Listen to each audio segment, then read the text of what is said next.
Hello friend, अब हम लोग पढ़ने जा रहे हैं एक और क्विक रिवीजन कोर्स है जो नीट 2020 में है। उसमें हम लोग पढ़ने जा रहे हैं ह्यूमन फिजियोलॉजी। तो ये वन शॉट ये आपका कोर्स है, वन शॉट लेक्चर है। ये 30 मिनट्स में हम आपके पूरे ह्यूमन फिजियोलॉजी में digestion and absorption, exchange of gases, body fluid and circulation, excretion and removal of waste, locomotion and movement and nervous system, ये पूरी ह्यूमन फिजियोलॉजी आपको पढ़ना है। और ये ह्यूमन फिजियोलॉजी आपका हम लोग ये वन शॉट में हम ख़त्म करने जा रहे हैं। और ये आपका कहाँ कहाँ कैसे होगा, ये एक तरह का क्विक रिवीजन कोर्स होगा। तो आप लिमिटेड टाइम पीरियड में आप कितना ज़्यादा आप पढ़ सकते हैं और 30 मिनट में आप पूरी ह्यूमन फिजियोलॉजी अपने पास समझ जाएंगे। तो समझ लें कि आप कितनी तैयारी अच्छा रहेगा और आप अपने नीट एग्ज़ाम में और बायोलॉजी में बहुत ज़्यादा नंबर को बूस्ट कर सकते हैं। मोर देन 320, 330, 340 तक आराम से आप चले जाएंगे अगर इसी तरह का तैयार रहेगा।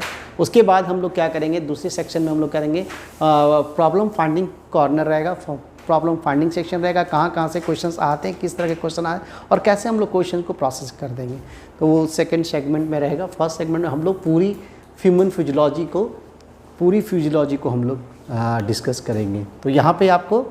तो यहाँ से स्टार्ट करते हैं। सबसे पहले हम लोग ह्यूमन फिजियोलॉजी में ये बॉडी के फंक्शन है, पूरा बॉडी का स्ट्रक्चर है, बॉडी ऑर्गन सिस्टम जो है जिसमें डिफरेंट ऑर्गन के स्ट्रक्चर है।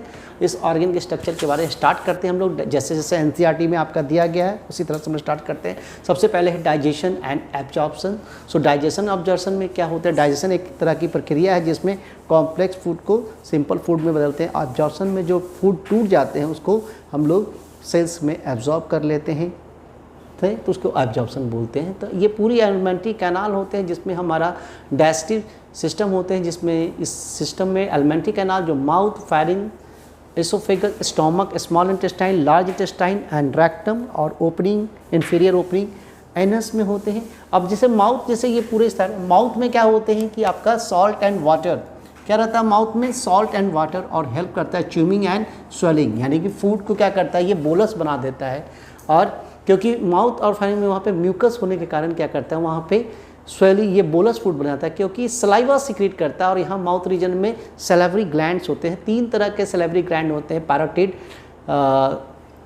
सब maxillary, mandible gland, mandibular salivary gland. So ये आपके ग्लैंड्स होते हैं जो सलाइवा, और सलाइवा में क्या करते हैं, ये आपके फूड को तोड़ते हैं। तो फर्स्ट डाइजेशन कार्बोहाइड्रेट का यही होता है। दूसरा एसोफेगस में कोई डाइजेशन होते हैं, ये फूड क्या है, धीरे धीरे ये नीचे की ओर जाते हैं और इसको बोलते हैं, ये बोलस फूड आपके न जाते हैं। यहाँ पे म्यूकस का सिक्रेशन होता है और मूव फूड कहाँ करते हैं, फॉरवर्ड, आगे की ओर कहाँ जाएगा, स्टोमक की ओर जाएगा, स्टोमक की ओर। अब ये स्टोमक जे सेप का स्ट्रक्चर रहता है। स्टोमक जो होते हैं 3 पार्ट होते हैं, एक फंडिक पार्ट होते हैं, एक कार्डियक पार्ट होते हैं, मेन बॉडी पार्ट होता है, एक पैरोडिक पार्ट होते हैं। और यहाँ से जो ग्लैंड्स होते हैं गैस्ट्रिक ग्लैंड, और इसमें से जो निकलते हैं उसको एससीएल, पेप्सिन और म्यूकस। एससीएल जो होते हैं आपका पैराइटल सेल्स होते हैं, वो उसके द्वारा निकलते हैं। पेप्सिन जो होते हैं चीफ सेल, जाइमोजेन सेल्स से निकलता है, और इनएक्टिव फॉर्म में होते हैं पेप्सिनोजन। एससीएल इसको क्या करता है, एक्टिव कर देता है और होल फूड को लुब्रिकेट करके रखता है म्यूकस। और यहाँ पे फूड का चर्निंग हो जाता है, फूड उस फूड को बोलते हैं काइन, सेमी सॉलिड फूड बनते हैं। और ये आपका प्रोटीन डाइजेशन यहाँ पे स्टार्ट हो जाता है प्रोटीन का। उसके बाद हम लोग स्मॉल इंटेस्टाइन में 3 पार्ट होते हैं। पहला ड्यूडेनम, जो सी टाइप के होते हैं, ड्यूडेनम, ठीक है, जेजुनम एंड लास्ट पार्ट जो होते हैं इलियम। तो ये तीनों पार्ट मिलके खुलते हैं और ये स्मॉल इंटेस्टाइन में एंजाइम का सिक्रेशन, सॉल्ट का सिक्रेशन होता है और वाटर का भी। तो ये होते हैं। उसके बाद ये हम लोग ऊपर चढ़ते हैं, तो ये जो होते हैं आपका कोलॉन। तो कोलॉन ऊपर की ओर जो आता है असेंडिंग कोलॉन, फिर ट्रांसफर कोलॉन एसी और ये डीसी, एंड इसमें सिग्मॉइड कोलन, और ये रेक्टम, किसमें, दिस इज रेक्टम, और यहाँ से फूड बाहर इंफीरियर। इसमें आपके ये पॉकेट लाइक स्ट्रक्चर होते हैं जिसको बोलते हैं हॉस्ट्रा, और एक, ठीक है, एक बीच में जो होते हैं बैंड लाइक स्ट्रक्चर होते हैं जिसको टीनियल कोलाई बोलते हैं। और यहाँ पे फूड का, वाटर का एब्जॉर्प्शन होते हैं, रेस्ट 10% अबाउट, और फूड यहाँ फर्मेंटेशन होते हैं, और फूड अनडाइजेस्टेड फूड यहाँ से रेक्टम के में स्टोर होते हैं और वहाँ से निकल जाते हैं। तो ये आपका एलिमेंट्री कैनाल का स्ट्रक्चर हम बताएं।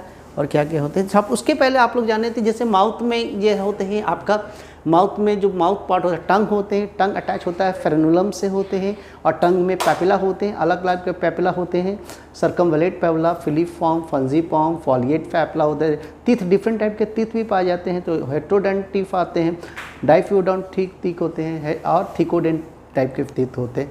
और उसमें दूसरा आपके जो होते हैं लीवर होते हैं, और ग्लैंड्स में, और पैनक्रियाज। तो लीवर क्या होते हैं, ये एक तरह का ये आपके right side of the upper abdomen में रहते हैं, और लीवर में जो डक्ट निकलते हैं हिपैटिक डक्ट मिलके कॉमन हिपैटिक डक्ट, फिर बाइल डक्ट, और बाइल डक्ट फिर क्या करते हैं सिस्टिक डक्ट से मिलके हिपैटिक डक्ट बाइल डक्ट बनाते हैं, बाइल डक्ट फिर pancreatic duct hepato pancreatic duct के ये डुडनम में खुलते हैं। और पैनक्रियाज से पैनक्रेटिक डक्ट निकलते हैं, पैनक्रेटिक जूस निकलते हैं, और लीवर से बाइल निकलते हैं। पैनक्रेटिक जूस में बहुत सारे एंजाइम्स होते हैं, ये सब हम लोग देखेंगे। तो इसमें सबसे पहले फिजियोलॉजी ऑफ डाइजेशन देखेंगे। फिजियोलॉजी ऑफ डाइजेशन में हम लोग देखेंगे कि माउथ का डाइजेशन होता है। तो माउथ का डाइजेशन में क्या होता है, पॉलीसेक्राइड से डाइसेक्राइड टूटता है, सलाइवा में टाइलिन एंजाइम होते हैं वो तोड़ देते हैं। यानी दूसरा जो है स्टोमक में प्रोटीन का डाइजेशन होता है, प्रोटीन का। अब ये प्रोटीन क्या करते हैं, पेप्टोन्स पे टूट जाते हैं। यहाँ पे जो एंजाइम्स होते हैं, पेप्सिन जो होते हैं, जो एक्टिव फॉर्म में बनते हैं। स्मॉल इंटेस्टाइन में जो होते हैं इसके सिक्रीशन को बोलते हैं सक्कस एंटेरिकस, और इसमें जो एंजाइम्स होते हैं माल्टेज, लैक्टेज, न्यूक्लियोटाइडेज, न्यूक्लियोसाइडेज, एमिनोपेप्टाइड, ऐसे एंजाइम्स यहाँ होते हैं। और इसमें जो आपका जो प्रोटीन का डाइजेशन होता है, रेस्ट प्रोटीन का डाइजेशन होता है, कहाँ होता है, इंटेस्टाइन में होता है पूरा। उसमें से क्या होते हैं, जो पैनक्रेटिक जूस होते हैं उसमें जो एंजाइम्स होते हैं उसमें ट्रेप्सिन का कीमोट्रेप्सिन, कार्बोक्सीपेप्टेज, न्यूक्लिएज, लाइपेज, एमाइलेज होते हैं, pancreatic lipase and pancreatic amylase. उसमें ट्रिप्सिन जो इनएक्टिव फॉर्म में होते हैं वो ट्रिप्सिनोजेन के फॉर्म में होता है, उसको इंट्रोकाइनेज जो स्मॉल इंटेस्टाइन निकल के इसको एक्टिव करता है। कीमोट्रेप्सिन को ट्रिप्सिन ही एक्टिव कर देता है, और ठीक है। और यहाँ कार्बोक्सीपेप्टेज को भी ऑटोकैटालिक होते हैं, प्रो कार्बोक्सीपेप्टेज, तो ये हो जाते हैं। फिर ये प्रोटीन को फर्दर तोड़ते हैं, तो और रेस्ट ऑफ द प्रोटीन जो होते हैं आपके, और ये जो आपके रेस्ट ऑफ द जो कार्बोहाइड्रेट होते हैं वो यहाँ से टूट जाते हैं, और ये डाइसेक्राइड वाले माल्टोज उसको तोड़ते हैं। लैक्टेज मिल्क शुगर पे काम करते हैं, लैक्टोज पे, माल्टेज माल्टोज पे, सुक्रोज पे काम करते हैं, न्यूक्लियोटाइड्स में न्यूक्लियोसाइड्स को अलग तोड़ते हैं, एमिनो इन। हाँ, तो ये जो है इसके बाद डाइजेशन जब कंप्लीट हो जाते हैं डाइजेस्टिव एंजाइम के बाद, उसके बाद एब्जॉर्प्शन प्रोसेस होते हैं।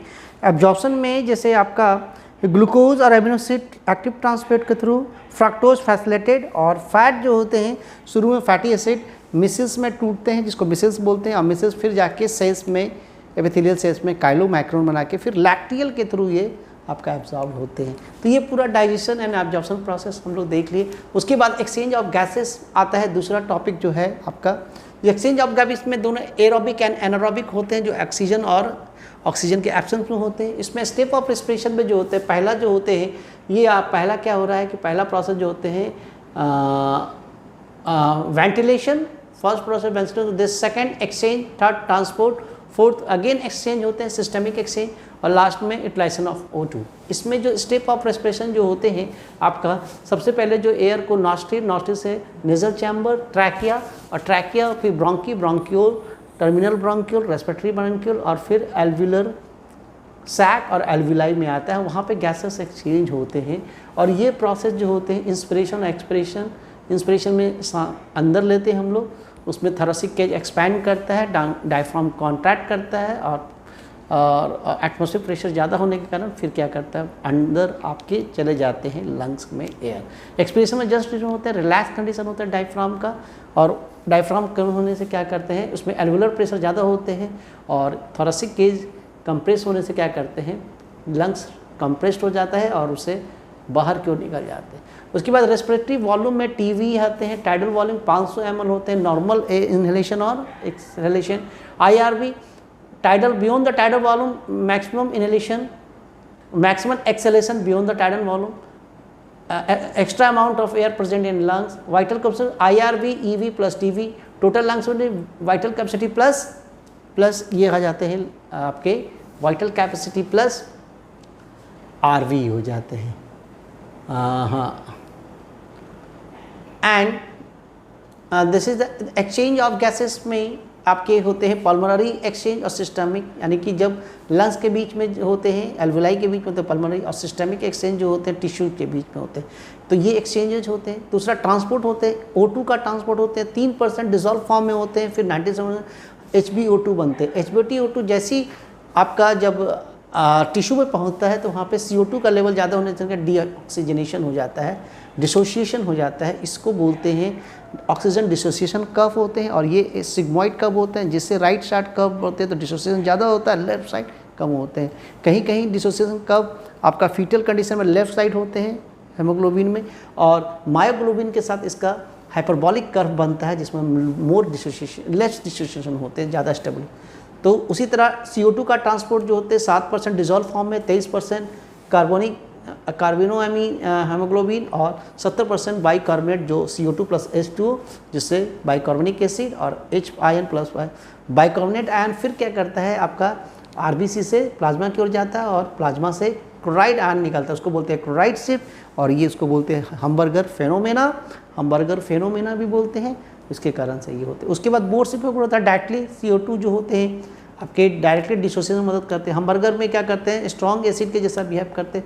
उसके बाद कुछ डिजीज होते हैं आपके, जो ब्रोंकाइटिस होते हैं, फ्रेंगाइटिस होते हैं, एस्थमा होते हैं, ऑक्यूपेशनल थेरेपी होते हैं, एम्फाइसीमा होते हैं जिसमें आपका सरफेस एरिया रिड्यूस हो जाते हैं। तो ये आपके एक्सचेंज हो। नेक्स्ट आपके जो आते हैं बॉडी फ्लूइड एंड सर्कुलेशन, जिसमें आपका हार्ट आता है। तो ये हार्ट जो होते हैं यही पंपिंग ऑर्गन होते हैं, ये सर्कुलेट करते हैं। ये बाहर से हार्ट का स्ट्रक्चर है। बाहर से हार्ट में क्या होते हैं, ये वसल्स होते हैं जिसको बोलते हैं वेना कावे, और ये आयोटा और पल्मोनरी आर्टरीज होते हैं, और साथ में इंटरसेप्टम्स होते हैं, और सल्कस बोलते हैं, इसको सल्कस बोलते हैं। ये बाहर से हार्ट क्या करता है, ये मीडिया स्टर्ना रीजन होता है इन बिटवीन टू लंग्स, वहाँ पर रहते हैं। करीब करीब इसका वज़न करीब ये 250 से 300 ग्राम के करीब होता है, और ये पंपिंग ऑर्गन होते हैं। और इंटरनली क्या होते हैं, इसमें चैम्बर होते हैं, आर्ट्रिया एंड वेंट्रिकल।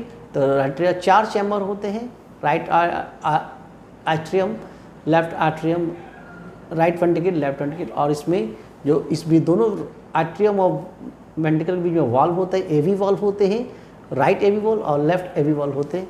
और जब एक और वाल्व होते हैं जब आपका आयोटा और पल्मोनरी आर्टरी से निकलते हैं, तो वहाँ पे होते हैं ये इस तरह से होते हैं। इसमें सर्कुलेशन डबल सर्कुलेशन होते हैं, पल्मोनरी एंड सिस्टमिक। लंग्स की ओर जाते हैं, लंग्स से फिर हार्ट, ये बॉडी में जाएगा, फिर हार्ट में आएगा। हार्ट बीट होता है, कंडक्शन कहाँ से होते हैं, स्टार्ट होते हैं, एक्शन पोटेंशियल जनरेट होते हैं आपके, एक्शन पोटेंशियल ऐसे नोड से, फिर बोथ आर्ट्रियम, फिर एवी वाल्व, हिज बंडल और परकिंजे फाइबर करके पूरा हार्ट कॉन्ट्रैक्ट करता है। दूसरा है कार्डियक साइकिल। कार्डियक साइकिल में 1 बीट से नेक्स्ट बीट की घटना होती है।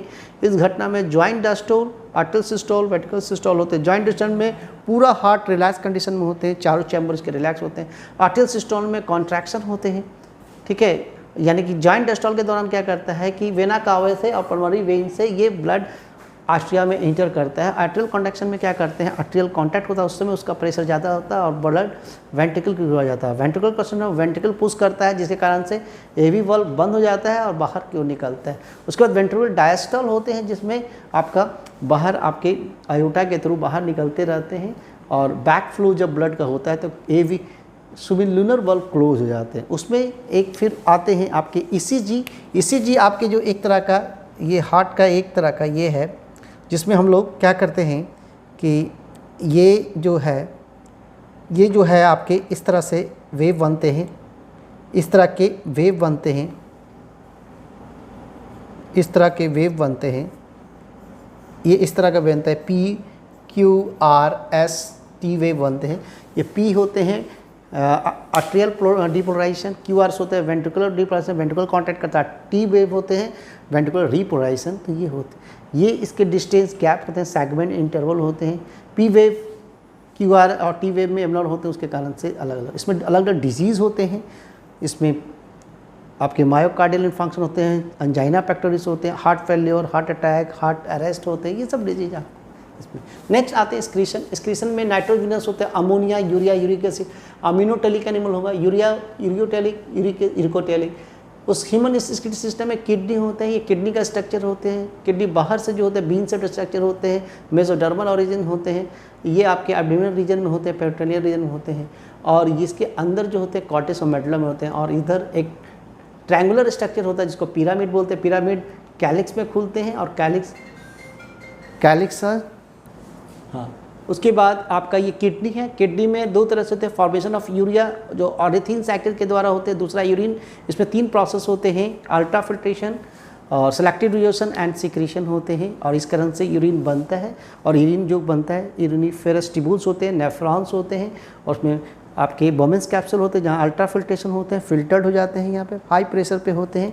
उसके बाद पीसीटी रीअब्जॉर्प्शन में लगता है, और concentrated urine loop of hello बनाता है। डीसीटी फिर वाटर का रिड्यूशन होता है। एडीएच आरए रैश सिस्टम में क्या करते हैं, रैश में क्या करते हैं, सोडियम का रीअब्जॉर्प्शन करा के ब्लड प्रेशर को बढ़ाया जाता है। और काउंटर करंट मैकेनिज्म में कॉन्सेंट्रेशन ऑफ कहाँ होता है, ये आपके लूप ऑफ हेलो रीजन में होता है, जिसके कारण से मोर कॉन्सेंट्रेटेड यूरिन को बनाया जाता है। उसके बाद हम लोग आते हैं लोकोमोशन एंड मूवमेंट में। आपके एमीबॉइड एंड मस्कुलर मूवमेंट होते हैं। ये आपके मसल्स के स्ट्रक्चर होते हैं। ये मसल्स में अलग अलग प्रोटीन होते हैं, एक्टिन एंड मायोसिन। एक्टिन में के साथ साथ और ट्रोपोमाइसिन, ट्रोपोनिन फ्रेक्ट होते हैं। मायोसिन में एचएमएम और एलएमएम जो होते हैं, हैवी मेरोमाइसिन एंड लो मेरोमाइसिन होते हैं। मैकेनिज्म में आपका स्लाइडिंग फिलामेंट थ्योरी होते हैं, जिसमें स्लाइड करते हैं ये आपके जो एक्टिन फिलामेंट, मायोसिन के ऊपर एक्टिन फिलामेंट होते हैं जिसमें क्रॉस ब्रिज बनते हैं, जिसके कारण से ये कांटेक्ट होते हैं। उसमें कैल्शियम आयन होते हैं, न्यूरोमस्कुलर जंक्शन। कैल्शियम आयन क्या करते हैं, कॉन्ट्रैक्शन में मदद करते हैं, और एटीपी की मदद से ये पूरी प्रक्रिया इसमें होते हैं। लोकोमोशन एंड मूवमेंट में जो होते हैं, ये मूवमेंट तेज होते हैं। एक एमवाइड होते हैं, सिलियरी और muscular movement. It is all about related to the physiology. So यहीं तक रखते हैं। Okay, thank you.